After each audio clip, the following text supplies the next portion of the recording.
میرے نبی نے فرمایا کفل بنی اسرائیل کا ایک نوجوان تھا، روزانہ رات کو نئی لڑکی لاتا تھا اپنے کمرے میں۔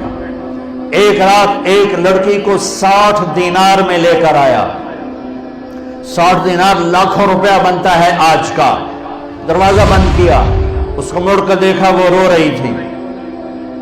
تو کفل نے کہا میں زبردستی تو نہیں کر رہا، سودا کیا ہے۔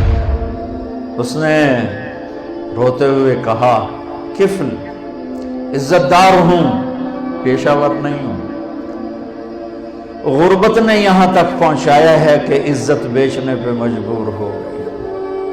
اس نے کہا کفل عزت دار، بھوک نے جسم بیچنے پہ مجبور کیا۔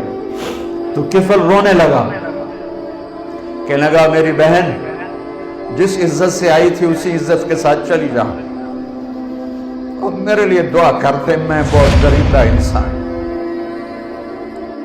اور جو تجھے پیسے دی بہت بڑی رقم تھی، لے جا تجھے ہدیہ ہے۔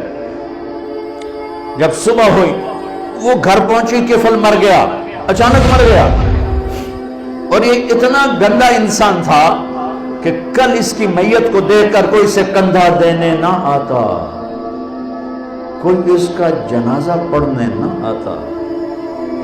کفل کے پیچھے تو موسیٰ علیہ السلام ہیں، میرے آپ کے پیچھے تو محمد مصطفیٰ ہیں۔ صبح ہوئی وہ توبہ کر کے مرا، اس کی توبہ کی عمر 10 منٹ 15 منٹ، آدھا گھنٹہ، 1 گھنٹہ، 2 گھنٹے میکسیمم۔ ساری زندگی گناہوں کی تاریک رات ہے، رواں رواں داغدار ہے، اور آدھے گھنٹے کی 1 گھنٹے کی توبہ ہے۔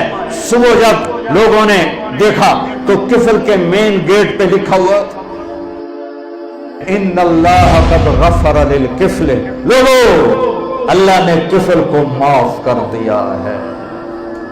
یہ کیوں لکھوایا تھا؟ یہ اس لیے لکھوایا تھا کہ ہم کفل کو معاف کر چکے ہیں، جاؤ اس کے غسل میں، دفن میں، جنازے میں شرکت کرو، عزت کے ساتھ ہمارے پاس پہنچاؤ۔ یہ میرا اللہ ہے، یہ میرا اللہ ہے، یہ میرا اللہ ہے، رحیم و کریم و رحمان۔